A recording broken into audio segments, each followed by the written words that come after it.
All India radio. Arani மக்களவை தொகுதி குறித்த ஒரு கண்ணோட்டம். தமிழகத்தில் உள்ள 39 மக்களவை தொகுதிகளின் வரிசையில் 12வது இடத்தில் ஆரணி மக்களவை தொகுதி உள்ளது. இத்தொகுதி விவசாய தொழிலை பிரதானமாக கொண்டிருந்தாலும் ஆரணி செய்யாறு பகுதியில் கைத்தறி பட்டு நெசவு தொழிலும் ஆரணி களம்பூர் நெல் அரிசி உற்பத்தியிலும் புகழ்பெற்று சிறந்த தொழில் நகரமாக ஆரணி மக்களவை தொகுதி உள்ளது. இங்கு உற்பத்தி செய்யும் பட்டு சேலைகளும் அரிசியும் உள்நாடுகள் மட்டுமன்றி வெளிநாடுகளுக்கும் ஏற்றுமதி செய்யப்படுகிறது. 1760 நடைபெற்ற பந்தவாசி போரில் பிரெஞ்சு படையை ஆங்கில படை வென்றதால் பிரெஞ்சு படை இந்தியாவை விட்டு வெளியேற காரணமாக அமைந்த பந்தவாசி போர் நடைபெற்ற பந்தவாசி மற்றும் வரலாற்று சிறப்புமிக்க செஞ்சி கோட்டையும் ஆரணி மக்களவை தொகுதியில் உள்ளது. மத்திய அரசு புவிசார் குறியீடு வழங்கிய நாமக்கட்டி உற்பத்தி செய்யும் ஜடேரியும் சிற்பக்கலைக்கு புகழ்பெற்ற முடையூர் தெருக்கூத்து நாடகக்கலை அழியாமல் இன்றும் சிறந்து விளங்கும் புரிசை கிராமமும் புகழ்பெற்ற படவேடு ரேணுகாம்பாள் ஆலயமும் மயிலம் பாலசுப்பிரமணியர் திருக்கோயிலும் ஆரணி மக்களவை தொகுதியில் அமைந்துள்ளது. திருவண்ணாமலை மாவட்டத்தில் உள்ள போளூர், ஆரணி, வந்தவாசி, தனி, செய்யாறு ஆகிய சட்டப்பேரவை தொகுதிகளும் விழுப்புரம் மாவட்டத்தில் உள்ள செஞ்சி, மயிலம் ஆகிய 6 சட்டப்பேரவை தொகுதிகளை உள்ளடக்கியுள்ள ஆரணி மக்களவை தொகுதியில் 7,31,824 ஆண் வாக்காளர்களும் 7,58,417 பெண் வாக்காளர்களும் 109 மூன்றாம் பாலின வாக்காளர்களும் என தொகுதியில் 14,90,350 மொத்த வாக்காளர்கள் உள்ளனர். ஆரணி மக்களவை தொகுதி மறுசீரமைப்பிற்கு முன்பு வந்தவாசி மக்களவை தொகுதியாக இருந்தபோது முன்னாள் மத்திய இணை அமைச்சர் திரு செஞ்சி ராமச்சந்திரன் இத்தொகுதியில் நின்று வெற்றி பெற்றார். இத்தொகுதியில் இந்திய தேசிய காங்கிரஸ் கட்சி தனித்து நின்றும் கூட்டணி வைத்தும் 7 முறையும், திமுக, அஇஅதிமுக, பாமக ஆகிய கட்சிகள் தலா 2 முறையும், மதிமுக, தமாக தலா 1 முறையும் இத்தொகுதியில் வெற்றி பெற்றுள்ளன. கடந்த 2019 நடைபெற்ற 17வது மக்களவைத் தேர்தலில் அஇஅதிமுக சார்பில் போட்டியிட்ட திரு செஞ்சி சேவல் ஏழுமலையை விட காங்கிரஸ் கட்சி வேட்பாளராக போட்டியிட்ட திரு M.K. விஷ்ணு பிரசாத் 2,30,806 வாக்குகள் வித்தியாசத்தில் வெற்றி பெற்று இத்தொகுதியின் மக்களவை உறுப்பினராக உள்ளார். இவர் கடந்த 5 ஆண்டுகளில் மக்களின் கோரிக்கைகளான கூட்டேரிப்பட்டு மேம்பாலம், ஆரணி பட்டு ஜவுளி பூங்கா, திண்டிவனம் முதல் நகரி வரையிலான ரயில்வே திட்டங்களை கொண்டு வந்ததாக கூறுகிறார்.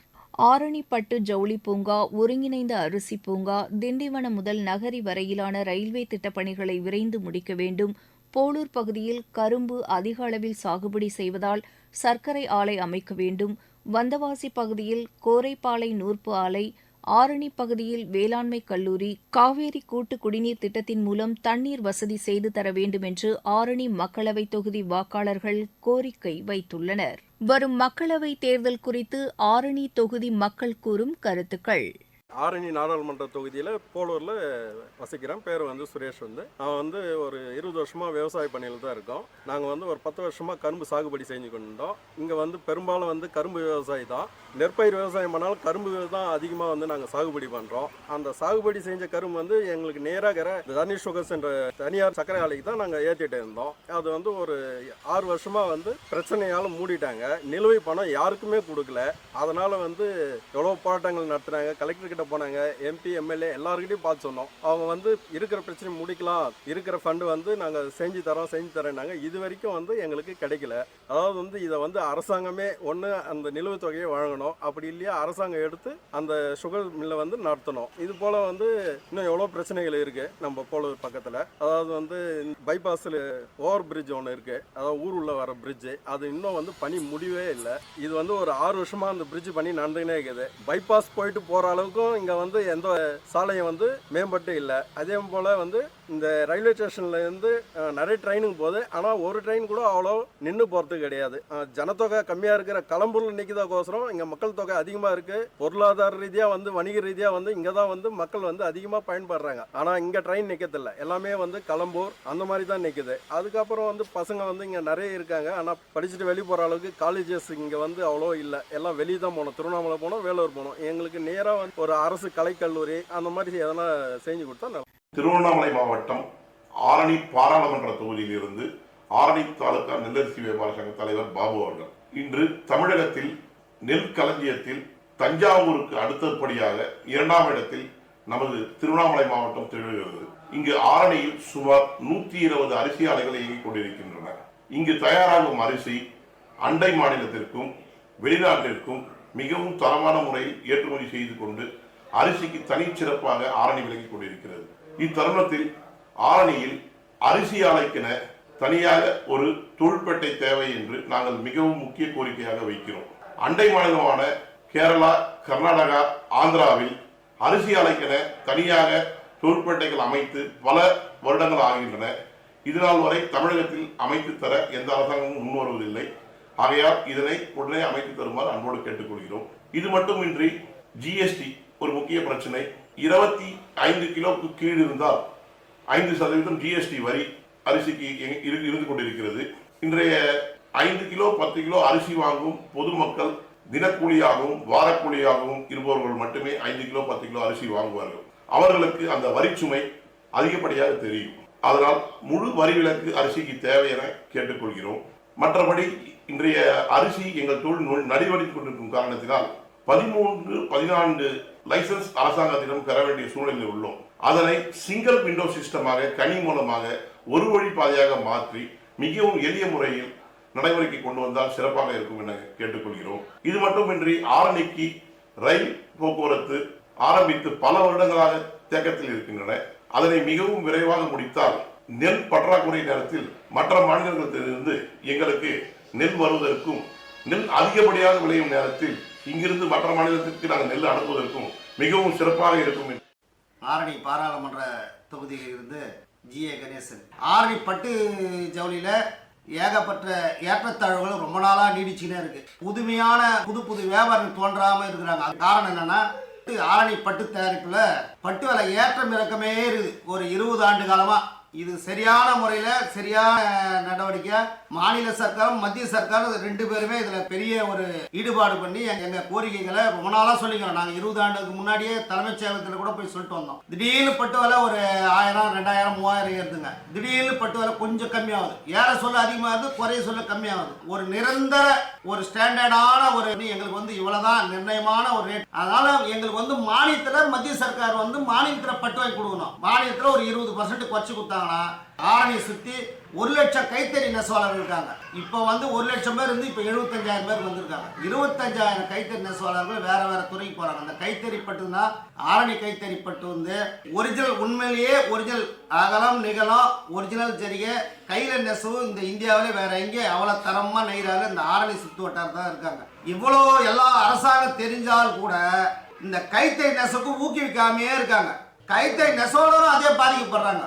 அவங்களுக்கு ஒரு வேற துறையில சலுகை கொடுக்குற மாதிரி இந்த கைத்தறி நெசவுக்கு யாரும் சலுகை மத்திய சர்க்காரும் மாநில சர்க்காரும் அதை கொடுக்க மாட்டேன்றாங்க. தறி பட்டுத்தறினா அவங்க நிறைய வருவாய் இருக்கு, அவங்க பெரிய ஆள் அப்படின்னு நினைக்கிறாங்க. அது இல்லவே இல்லை.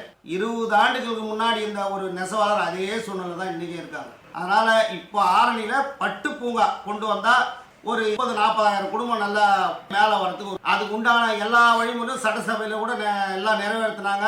ஆனால் இன்னும் நிறைவேற்றி ஒரு 1.5 வருஷம் ஆச்சுங்க. இன்னும் ஒரு துணி கூட அதை சம்மந்தமாக யாரும் ஒரு நடவடிக்கை கூட எடுக்கல. அதே போல் மத்திய சர்க்கார் இங்கே வந்து வேளாண்மை கல்லூரி வந்தால் எங்களுக்கு ரொம்ப நல்லா இருக்கும். இந்த மொழி சம்பந்தப்பட்ட பிரச்சனை பெரிய பிரச்சனையாகுது. விழுப்புரம் நாடாளுமன்ற தொகுதி ஒரு கண்ணோட்டம். விழுப்புரம் நாடாளுமன்ற தொகுதி ஒரு தனி தொகுதியாகும். தொகுதி மறுசீரமைப்புக்கு பிறகு திண்டிவனம், வானூர், விழுப்புரம், விக்கிரவாண்டி, திருக்கோயிலூர், உளுந்தூர்பேட்டை ஆகிய 6 சட்டமன்ற தொகுதிகளை உள்ளடக்கியது. இதில் திண்டிவனம் மற்றும் வானூர் சட்டமன்ற தொகுதி தனி தொகுதியாகும். இந்த தொகுதி ஒரு விவசாயம் மற்றும் விவசாய சார்ந்த தொழில் செய்யும் நாடாளுமன்ற தொகுதியாக உள்ளது. மேலும் இந்த தொகுதி ஒரு ஆன்மீக பூமியாகவும் உள்ளது. இங்கு ஏராளமான சிவன் விஷ்ணு தலங்கள் உள்ளன. பாரம்பரிய கோவில்களான திருவனைநல்லூர் சிவன் ஆலயம் உள்ளது. சுந்தரமூர்த்தி நாயனார் தடுத்தாட்கொண்டார் சிவன் காட்சியளித்ததாக கூறப்படும் சிவஸ்தலமும், ராமர் வழிபட்டதாக கூறப்படும் திருவாமாத்தூர் சிவஸ்தலமும் மற்றும் அப்பர் சாமிகளால் பாடப்பட்ட பல்வேறு ஸ்தலங்களும் இங்கு உள்ளன. மேலும் 17 மீனவ கிராமங்களை உள்ளடக்கிய கடற்கரை பகுதிகளும் இந்த தொகுதியை ஒட்டியே உள்ளது. 80% மக்கள் விவசாயம் மற்றும் விவசாயம் சார்ந்த தொழிலையே செய்து வருகின்றனர். கரும்பு, நெல், உளுந்து உள்ளிட்ட பயிர்கள் இங்கு பிரதான பயிர்களாகும். தென்பெண்ணை ஆறு இந்த தொகுதியின் முக்கிய நீராதாரமாக விளங்குகிறது. இந்த தென்பெண்ணை ஆற்றில் 2 தடுப்பணைகள் மட்டுமே உள்ளன. புதிதாக ஒரு அணை தற்போது கட்டப்பட்டு வருகிறது. இதில் பெரும்பாலான இளைஞர்கள் இந்த பகுதியிலிருந்து கர்நாடகா, கேரளா, சென்னை உள்ளிட்ட பிற பகுதிகளுக்கு சென்று பணிபுரிகின்றனர். இப்பகுதி மக்களின் முக்கிய கோரிக்கையாக விவசாயத்திற்கு தேவையான பயிர் பாதுகாப்பு பெட்டக வசதி, விரிவான நவீன ஒழுங்குமுறை விற்பனை கூடம் மற்றும் விவசாய பொருட்களை உற்பத்தி செய்யும் ஆலைகள், விவசாயம் சார்ந்த கருவிகளை உற்பத்தி செய்யும் ஆலைகள் இங்கு நிறுவப்பட வேண்டும் என்பதே இவர்களது முக்கிய கோரிக்கையாகும். 14,94,349 வாக்காளர்களை கொண்ட இந்த நாடாளுமன்ற தொகுதியில் 7,40,412 ஆண் வாக்காளர்களும் 7,53,728 பெண் வாக்காளர்களும் 209 மூன்றாம் பாலின வாக்காளர்களும் உள்ளனர். தொகுதி மறுசீரமைப்புக்கு பிறகு இந்த தொகுதியில் 2 முறை அதிமுகவும் 1 முறை விடுதலை சிறுத்தை கட்சியும் வெற்றி பெற்றுள்ளது. தற்பொழுது இந்த பகுதி மக்கள் பொருளாதாரம், கல்வி, அதன் வளர்ச்சி குறித்தும் தற்பொழுதைய தேவை குறித்தும் தங்களது கருத்துக்களை தெரிவித்துள்ளனர். வரும் மக்களவைத் தேர்தல் குறித்து விழுப்புரம் தொகுதி மக்கள் கூறும் கருத்துகள். வணக்கம், என் பெயர் மணிகல்யாண். நான் சீனம் நகர் பக்கத்தில் கௌதம் நகரில் வசித்து வருகிறேன். நான் ஒரு முதுநிலை பட்டதாரி, தனியார் துறையில் வேலை பார்த்துட்ருக்கேன். ஸோ வருகின்ற பாராளுமன்ற தேர்தலில் பாராளுமன்ற உறுப்பினராக இருக்கட்டும், இல்லை அங்கே எந்த கட்சி வந்தாலும் சரி, இங்கே இந்த விழுப்புரம் சுற்றுலா பார்த்திங்க அப்படின்னா விவசாயம் சார்ந்து தான் இருக்குது. ஒரு தொழில்துறையில் வந்து ஒரு முனைப்பு எதுவுமே இல்லை. வருகின்ற நாடாளுமன்ற உறுப்பினர் என்ன பண்ணணும் அப்படின்னா, ஒரு தொழில் முனைப்பு வந்து முன்னேற மாதிரி வந்து அக்ரிகல்ச்சர்லையும் வந்து அதை சொல்லக்கூடிய அந்த agriculture technology based agro economic ஜோனாக இருக்கட்டும், இல்லை ஆக்ரோ எக்கனாமிக்ஸ் அந்த இண்டஸ்ட்ரீஸ், இல்லை அதை சுற்றி இருக்கிற வேர் ஹவுசிங், அந்த மாதிரி ஏதாவது வந்து இது பண்ணலாம். முழுக்க வந்து உள்கட்டமைப்பு வசதி மேம்பாடுகளும் தொழில்துறையில் வந்து ஒரு முனைப்பு காட்டினீங்கன்னா ரொம்ப நல்லதாக இருக்கும். நிறைய இளைஞர்கள் வந்து படிச்சுட்டு முதுநிலை பட்டதாரி, இளைநிலை பட்டதாரி, நிறைய இளைஞர்கள் வந்து வேலை இல்லாமல் இருக்கிறாங்க. அண்டை மாநிலமான புதுச்சேரி மற்றும் கேரளா, பெங்களூர், சென்னை, மும்பை, ஆந்திர பிரதேஷ், தெலுங்கானான்னு போயிட்டு வேலை பார்க்குறாங்க. ஐடி இண்டஸ்ட்ரி மற்றும் அனைத்து தொழிலில் வந்து வேலை பார்த்துட்டு இருக்கிறாங்க. இதை தவிர்க்கணும். இங்கே இருக்கிற லட்சக்கணக்கான இளைஞர்கள் வந்து இங்கே விழுப்புரத்தில் வேலை செய்கிற மாதிரி வந்து எந்த விதமான பெரு சிறு குறு எந்த இண்டஸ்ட்ரீஸ் தொழிலும் இல்லை, ஒரு தொழில் சார்ந்த நகரமா ஒரு மாநகராட்சியை உருவாக்கணும்னு சொல்லிட்டு நான் வேண்டி விரும்பி கேட்டுக்கிறேன். எல்லா இளைஞர்களுக்கும் வந்து வேலைவாய்ப்பு கிடைக்கணும். நான் விழுப்புரம் மாவட்டத்திலேருந்து பேசுகிறேன். என் பேர் தனலட்சுமி. நான் குரூப் 4 எக்ஸாமுக்காக ப்ரிப்பேர் பண்ணிட்டு இருக்கேன். எக்ஸாம் பாஸ் பண்ணால் உண்டு, அப்படி இல்லை ஃபெயில் ஆகிட்டேன்னா நெக்ஸ்ட்டு அடுத்ததுன்னா ரொம்ப கஷ்டமாக தான் இருக்கும். அடுத்தது வேலைக்கு போகணுன்னு ஒரு கட்டாயம் இருக்கும். பெண்களை பொறுத்த வரைக்கும் வீட்டு வேலை செஞ்சுட்டு அப்படியே இருக்க முடியாது. எங்களால் முடிஞ்ச உதவியை நாங்கள் குடும்பத்துக்கு செய்யணும். அதுக்கு எங்களுக்கு ஒரு வேலை வாய்ப்பு வேணும். அந்த வேலை வாய்ப்பு வந்து இப்போ இண்டஸ்ட்ரி, ஐடி கம்பெனி அந்தமாரி கொண்டு வந்தாலும் எங்களுக்கு கொஞ்சம் யூஸ்ஃபுல்லாக இருக்கும். பெண்களாக குழுக்களாக சேர்ந்து சுய தொழில் சேர்ந்து பயிற்சி கொடுத்தாலும் எங்களுக்கும் யூஸ்ஃபுல்லாக இருக்கும். நான் வந்து விழுப்புரம் மாவட்டத்தில் இருக்கேன். என் பேர் வந்து மணிகண்டன். நான் வந்து டிகிரி முடிச்சுட்டு ஒரு அரசு தேர்வுக்காக படிச்சுட்டு இருக்கேன். என்னை போல் எல்லாமே வந்து படிக்க முடியாது. குடும்ப சூழ்நிலையால் கட்டாயமாக வேலைக்கு போக வேண்டிய சூழ்நிலை இருக்குது. மற்ற மாவட்டத்தை பார்த்தோன்னா வந்து நிறைய தொழிற்சாலை அப்படியே இருக்குது. விழுப்புரம் மாவட்டத்தை பொறுத்த வரைக்கும் பார்த்தோன்னா வந்து எங்கேயுமே தொழிற்சாலை இல்லை. இப்போ தொழிற்சாலை இருந்ததுன்னா விவசாயம் தொடர்பாக ஏன்னா தொழிற்சாலை இருந்ததுன்னா விவசாயம் செய்கிற நபருக்கும் பயனடையும், படித்த இளைஞர்களுக்கும் ஒரு வேலைவாய்ப்பு உருவாகும். வேலைவாய்ப்பு பொருளாதார முன்னேற்றம் அடையும். மற்ற கூலி தொழிலுக்கு அதுபோல் எந்த தொழிலுக்கு வந்து ஈடுபட மாட்டாங்க. ஒரு தொழிற்சாலை இருந்தால் வந்து நல்லாயிருக்கும்னு சொல்லிட்டு கேட்டுக்கொள்கிறேன். என் பேர் ராஜா. விழுப்புரம் மாவட்டத்தில் இருக்கேன். நான் விழுப்புரம் மாவட்டத்தில் ஒரு டிகிரி முடிச்சுட்டு கிட்டத்தட்ட ஒரு 4 வருஷமாக சும்மா தான் இருக்கேன். ஏன்னு கேட்டோன்னா, இங்கே சரியான படிச்சுட்டு இங்கே எவ்வளோ பெரிய எக்ஸாமுக்காக படிச்சுட்டு இருக்காங்க. இங்கே சரியான வேலை வாய்ப்பும் அமைய மாறுது. இந்த இடத்துல விழுப்புரத்தில் விவசாயம் அதிக உள்ள பகுதியாக இருக்கிறதுனால இந்த சரௌண்டிங்கில் ஒரு படித்தவங்களுக்கு ஒரு வேலை வாய்ப்பு தேவைன்னா ஒரு தொழிற்சாலை கண்டிப்பாக ஒரு இண்டஸ்ட்ரியல் எங்களுக்கு கட்டாயம் தேவைப்படுது. மக்களுக்கு வேலை வாய்ப்பு அதிக அளவில் ஏற்படுத்தி தருமாறு கேட்டுக்கொள்கிறோம். வணக்கங்க, என்னுடைய பேர் ரகுமான். நான் ஒரு பிஸ்னஸ் பண்ணிகிட்ருக்கேங்க விழுப்புரத்தில். விழுப்புரம் மாவட்டத்தில் படித்த பசங்க நிறைய பேர் இருக்கிறாங்க, விவசாயிங்க இருக்கிறாங்க. ஆனால் இங்கே தொழிற்சாலை தான் எதுவுமே கிடையாது. இங்கே படிக்கிற பசங்க எல்லாருமே வந்து மற்ற மாநிலங்களில் தான் போய் வேலை செய்கிறாங்க. ஒரு 500 பேர் வேலை செய்கிற மாதிரி ஒரு தொழிற்சாலை கூட கிடையாதுங்க. வருகின்ற நாடாளுமன்ற தேர்தலில் இந்த அரசு இதை ஒரு கோரிக்கையாக வச்சு இங்கே ஒரு தொழிற்சாலையை அறிமுகப்படுத்தணும் அப்படின்றது என்னுடைய வேண்டுகோளுங்க. இதுவரை நீங்கள் கேட்டது மக்களவை தொகுதி 2024 ஓர் கண்ணோட்டம்.